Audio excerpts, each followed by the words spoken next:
They say grief looks different on everyone, but no one smiles at their wife's funeral. I remember the way the rain hit the church windows that day. Slow, relentless, like it was trying to wash away something it couldn't quite reach. My name is Isabel, and what I'm about to share isn't a story about death. It's about what happens after. It's about betrayal wrapped in silence and a smile that shattered the illusion of everything I thought was real. The funeral was packed. My sister Rachel stood beside my daughter Lily, their hands clutched tight like they were afraid they'd fly apart otherwise. The scent of lilies was overwhelming, ironic considering that was the one flower I always hated. But what I'll never forget, what's etched into the back of my eyelids, is Daniel, my husband, standing at the front of the room. Not crying, not broken, just staring at my casket. And then, the corner of his mouth curved. A smile, not wide, not obvious, but it was there. He was smiling. I know what you're thinking. Grief does strange things to people. Maybe it was a twitch, a trick of the light, but no. I saw it. So did Rachel. I caught her staring at him, eyes narrowed like she didn't know who he was anymore either. That was the beginning. The first crack in the perfect picture I thought I was living in.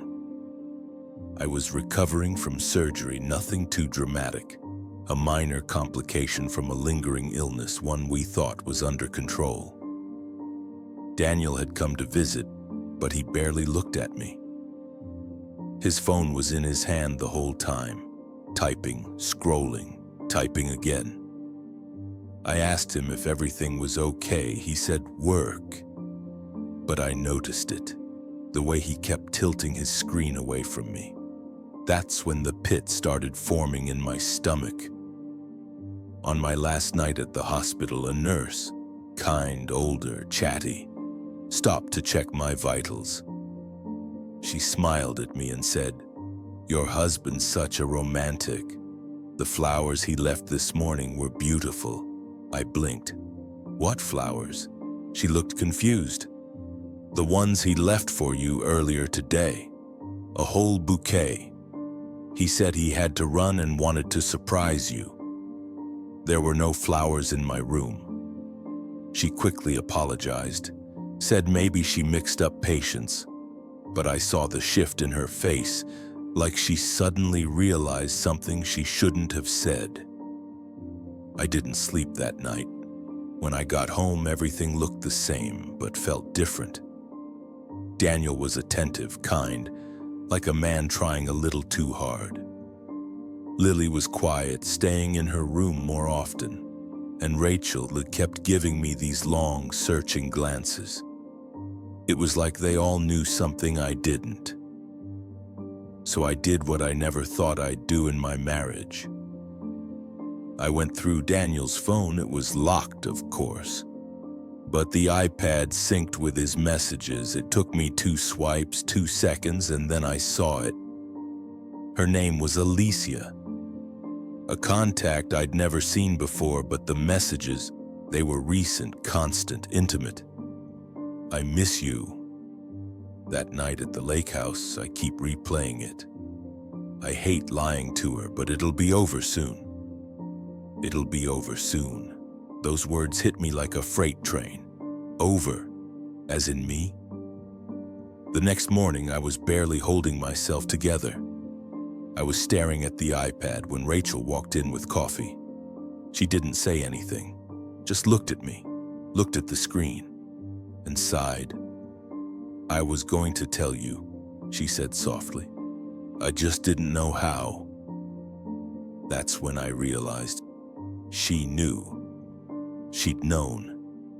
And suddenly, I wasn't just grieving the possible end of my marriage.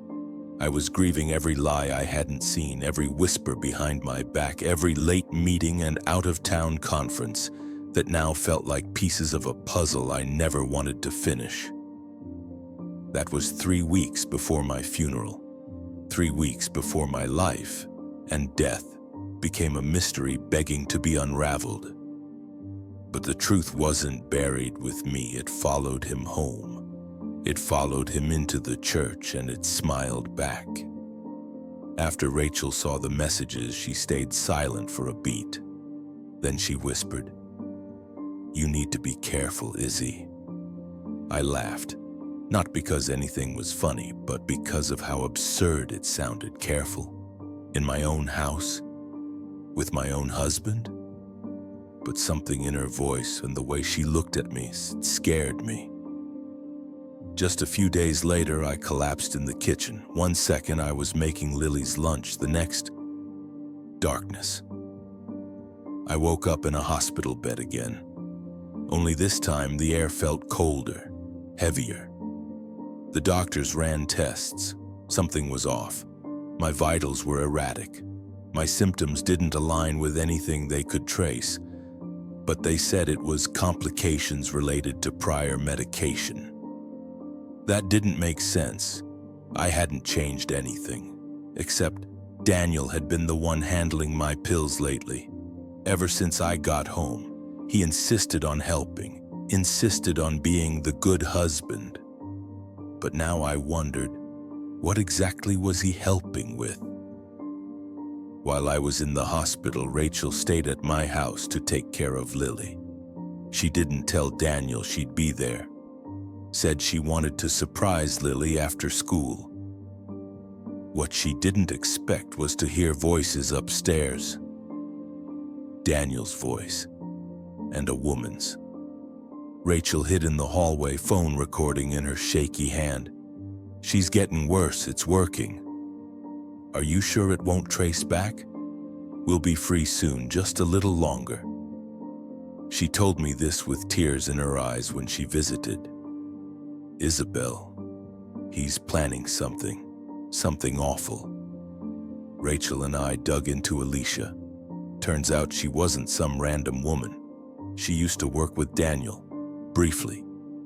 Then suddenly she disappeared from the company directory.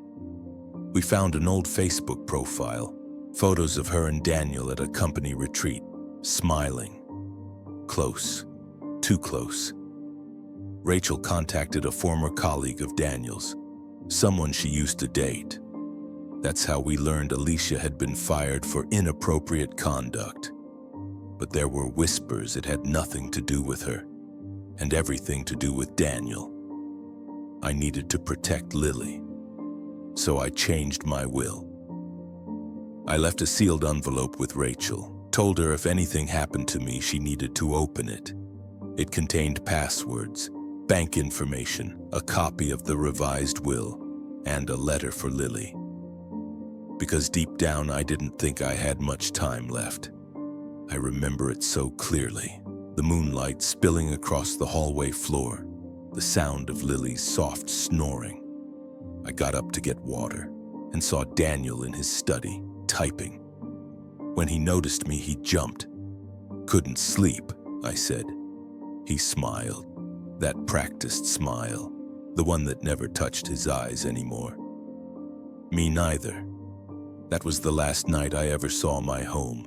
The details I only know secondhand, through Rachel, through Lily. Daniel said I collapsed again, that I had a seizure in my sleep. The hospital said it was heart failure, caused by undetected toxins in my bloodstream. But by the time the final report came in, I was already gone. The reason Daniel's smile at the funeral haunts people is because of what came before it. Rachel was holding Lily's hand. Daniel walked up to my casket alone, paused, and whispered something. Rachel didn't hear it, but Lily did. She told Rachel that night, "Daddy said so we did it." That's when Rachel opened the envelope I'd left her, and what she found inside would lead to everything unraveling. My revised will changed everything. Removed Daniel as beneficiary, left everything in Lily's name with Rachel as guardian.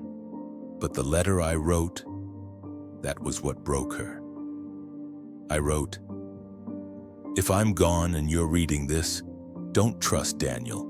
He's hiding something. He may have taken more from me than just my heart. Don't let him take Lily too." And with that, Rachel went to the police. He thought the funeral was the end, but it was just the beginning. Rachel wasn't sure if they'd believe her, but she took the envelope, the will, the voice memo from Daniel's conversation with Alicia, everything, to the police. At first, the officer taking her statement looked skeptical. "Grieving widow paranoia," he muttered under his breath. But when she played the recording, he sat up straighter, especially when Daniel's voice clearly said, "She's getting worse. It's working." The wheels of an investigation began to turn, quietly, carefully. They told Rachel not to say anything to Daniel. They were going to build the case from the inside out. The autopsy report had already listed the cause of death as cardiac arrest. But with the new evidence, the coroner was ordered to do additional toxicology tests. What they found wasn't simple. Traces of digitalis, a medication that in high doses can cause heart failure, especially dangerous when administered secretly. But the dosage was subtle, almost untraceable. It would have passed undetected unless someone was looking. And now, they were. What changed everything was Lily. It happened during a routine wellness check with a child psychologist assigned by the family liaison officer. She was coloring a picture of her mother when she paused and said, "Daddy gave Mommy special tea every night." The psychologist asked gently, "Did he say what was in it?" "He said it would help her sleep better, but Mommy always looked worse after." She also added, "Sometimes he gave her the pink pills from the box under the sink, not the ones from the bathroom." There were no prescribed medications under the sink, only supplements, ones Daniel insisted Isabel try. Supplements that, when tested, were laced with traces of digitalis extract. Police put Daniel under surveillance. He had no idea. He thought he'd won. He filed for Lily's inheritance, unaware that Rachel, thanks to the new will, had temporary custody. He contacted Alicia again, publicly. They were seen at a bar, laughing, toasting. He wasn't mourning. He was celebrating. Rachel needed more. So she played along. She called Daniel, voice trembling. Said she was scared, said she was thinking of leaving town. And then she asked, "Did you have anything to do with it?" There was a pause, and then he said, "You don't want to know the answer to that, Rachel." She recorded every second. 2 days later, Daniel was arrested in front of Alicia's condo. The charges: murder, fraud, attempted poisoning, endangering a minor. His face on the news was not the face of a grieving husband. It was the face of a man who had finally been caught. The community was shocked. Friends who once praised his devotion turned away. A trial was set. Rachel was called to testify. So was Lily. The trial was a spectacle. The prosecution laid out the timeline, the poisoning, the affair, the fake grieving. They played the audio, Daniel's own voice echoing in the courtroom. "We'll be free soon." Isabel's will was read aloud. Her words, "Don't trust Daniel," ringing like a ghost through the gallery. Daniel's lawyers tried to paint Rachel as vindictive. But then Lily testified, calm, brave, holding a worn stuffed bunny in her arms. "Daddy gave Mommy something that made her sleep forever." The courtroom went silent. Daniel looked down. He didn't say a word after that. Guilty, on all counts. Daniel was sentenced to life without parole. Alicia faced lesser charges, but her career, her reputation, gone. Rachel got full custody of Lily. She moved into Isabel's house, the same one where so much pain once lived. But she turned it into something else, something peaceful. 1 year later, Lily celebrated her 6th birthday. There was cake, laughter, and a picture of Isabel on the wall and framed in gold, smiling in the sunlight. Rachel started a foundation in her name, supporting women in toxic relationships, helping mothers protect their children when no one else believed them.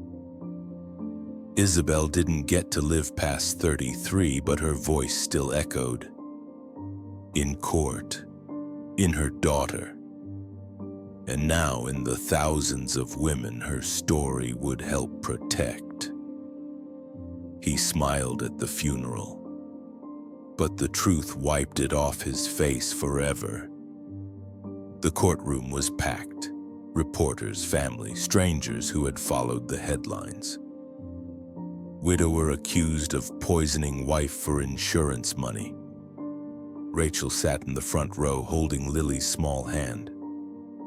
Daniel walked in, wearing a suit, clean-shaven, calm, but nothing about him looked human anymore. Cold eyes, empty posture, a mask. Rachel took the stand. Her voice didn't waver once. She told the jury about the day Isabel cried in her kitchen, about the things Lily had said, about the voicemail, the revised will, the pill bottle. She was scared, Rachel said. She was starting to suspect he wasn't trying to help her heal. He was making sure she never would. The defense tried to poke holes, but Rachel had proof, a timeline, receipts, messages, and Lily's words. They didn't let Lily testify. Too young, too fragile. But the guardian ad litem submitted a recorded summary. Lily told me her father sometimes made her mommy take sleepy drinks. She said he got angry when her mommy didn't finish them. It wasn't evidence that could convict, but it was enough to haunt the room. Alicia's testimony was raw. She cried. She apologized to Rachel, to Lily, to Isabel's memory. I should have stopped him. I should have seen it. But she hadn't, and now she was a co-conspirator, awaiting her own sentencing. Daniel pled not guilty, claimed he was framed, said the revised will was forged, said Alicia was unstable, said Rachel manipulated it all for custody and money. But the jury didn't believe him. How could they? He had taken out a $750,000 life insurance policy on Isabel 3 weeks before her symptoms worsened. Never told her about it. It took less than 3 hours. Daniel Brooks was found guilty of first-degree murder, insurance fraud, attempted endangerment of a minor life without parole. When the sentence was read, Daniel didn't blink, just stared straight ahead, like it wasn't real, like somehow he still won, but he hadn't. Rachel adopted Lily officially 6 months later.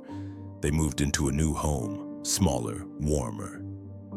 Lily decorated her room with stars and a drawing of her mom. Rachel framed Isabel's last journal page and kept it on the mantle. Some nights she'd sit with Lily and read her the letter Isabel left behind. Not the part about Daniel, just the part where she wrote, "You are my light, my breath, my forever, no matter what happened. You were always my reason to keep fighting." On the first anniversary of Isabel's death, Rachel took Lily to the cemetery. The headstone was simple. Isabel Brooks' beloved mother, fierce friend. You were right. They laid down flowers. Lily kissed the stone and whispered, "Mommy, I know now." He didn't win. As they walked back to the car, Rachel glanced at her phone. An email had come in. It was from a woman in another state, someone who said she saw the trial coverage, someone who claimed to have once dated Daniel, and she was ready to talk. Because she had her own scars, and she wasn't the only one. Evil doesn't always come with a warning. Sometimes it comes with a wedding ring. Rachel walked into the precinct holding the sealed envelope like it was a bomb, because in many ways it was. Inside were Isabel's updated will, a detailed letter warning about Daniel, and copies of prescription records, showing medication Isabel hadn't been prescribed. Detective Carter, a woman with tired eyes and a sharp instinct, took one look at the files and said, "We'll need to talk to the daughter." And that's when Lily became the key. At just 6 years old, Lily was soft-spoken, but kids remember more than we think. Rachel sat beside her at the interview, holding her hand. The detective leaned in kindly. "Sweetheart, your mommy got sick. Do you remember anything that happened before she went to the hospital?" Lily nodded. "Daddy gave her sleepy juice." The room went still. "What do you mean by sleepy juice?" "It was in her tea. He said it helps her not cry." Rachel burst into tears. Detective Carter just said, "That's enough for now." The police reopened Isabel's toxicology report. With new eyes and under the right lens, they found it, a sedative. One not prescribed, one only accessible with medical authorization or criminal connections. It wasn't just an overdose, it was deliberate poisoning over time. But the nail in the coffin came when they searched the house. Rachel had mentioned seeing a blinking red light in the corner of Daniel's study. Hidden. Police found it, a security camera, not synced to the cloud, just a local drive. But inside, weeks of footage, including one clip of Daniel measuring something into Isabel's tea. She wasn't looking. He smiled, the same smile from the funeral. They waited until Lily was asleep. Rachel watched from the window as they led Daniel out of the house in handcuffs. He didn't resist, didn't yell, didn't even speak. But he looked straight at Rachel and smiled, the exact same way he had at the funeral. The trial took months to begin. During that time, Isabel's story hit local news, then national. Mother dies mysteriously. Husband under investigation after funeral behavior raises questions. In court, the defense tried to paint Isabel as mentally unwell, that she self-medicated and caused her own illness. But the prosecution had the footage, the will, the letter, and Lily's quiet, innocent voice saying, "He said Mommy had to go away so he could love Alicia instead." That sentence shattered the courtroom. Even the judge paused. After Daniel was convicted, Rachel gave Lily the last letter Isabel had written. She was older now, almost 8. She sat on the porch, legs swinging, Rachel beside her. The letter was written in soft blue ink, the handwriting gentle. "My darling Lily, if you're reading this, it means I couldn't protect you in person. But I am always with you in heart. People may tell you what your daddy did. You might feel confused or sad or even angry. But I want you to know, you were always my light, and I stayed strong as long as I could because of you. Be brave, little one. Grow kind, and never let someone else dim your shine to feed their own darkness. Love, Mommy." Rachel held her as she cried.